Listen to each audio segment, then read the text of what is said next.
Saat sedang menggali kuburan massal untuk jenazah, seorang pria Yahudi dengan sengaja menginjak sekopnya hingga patah. Ia memanjat keluar dan memberitahu tentara Jerman bahwa ia membutuhkan alat baru, menarik perhatian mereka. Seorang perwira Jerman mengambil sekop yang patah itu dan memukul kepala pria Yahudi dengan keras 2 kali. Pria itu jatuh ke tanah, pura-pura pingsan. Para tahanan Yahudi lainnya segera bergerak ke tepi lubang dan menggali pisau cukur yang telah mereka sembunyikan sebelumnya. Mereka memasukkannya ke dalam saku, menunggu kesempatan untuk melarikan diri. Pada saat itu, perwira Jerman memilih beberapa pria Yahudi dan membagi mereka menjadi kelompok-kelompok yang terdiri dari 3 orang.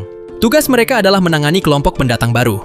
Ketika ketiga pria itu melihat apa yang terjadi, mereka ketakutan. Jerman telah menyiapkan van gas. 2 tahanan Yahudi di dalam van sudah mengumpulkan barang-barang yang ditinggalkan oleh para korban sebelumnya. Ketika ketiganya kembali ke kamp, seorang wakil perwira Jerman memperingatkan mereka untuk tidak berbicara dengan pendatang baru. Kemudian wakil itu mengenakan jas lab putih dan dengan ramah meletakkan tangga kayu di samping truk.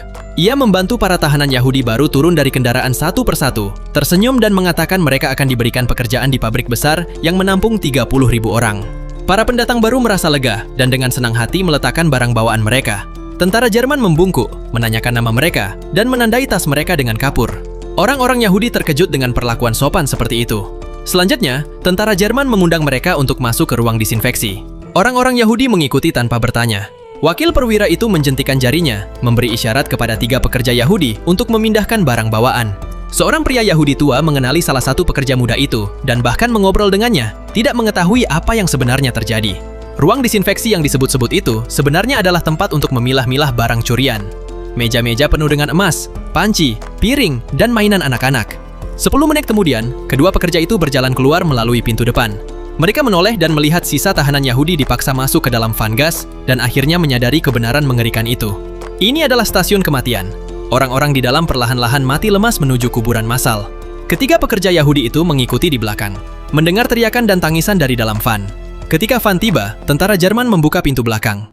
2 orang masih hidup, maka tentara itu segera menembak mereka. Para pekerja Yahudi dipaksa untuk menggotong mayat-mayat itu. Salah satu dari mereka tiba-tiba mengenali mayat istri dan putrinya. Ia patah hati dan memohon kepada tentara Jerman untuk membunuhnya, tapi mereka menolak. Pada saat itu, ia kehilangan semua harapan. Ia tahu ia tidak bisa hidup, tapi ia juga tidak bisa mati. Yang bisa ia lakukan hanyalah terus menderita.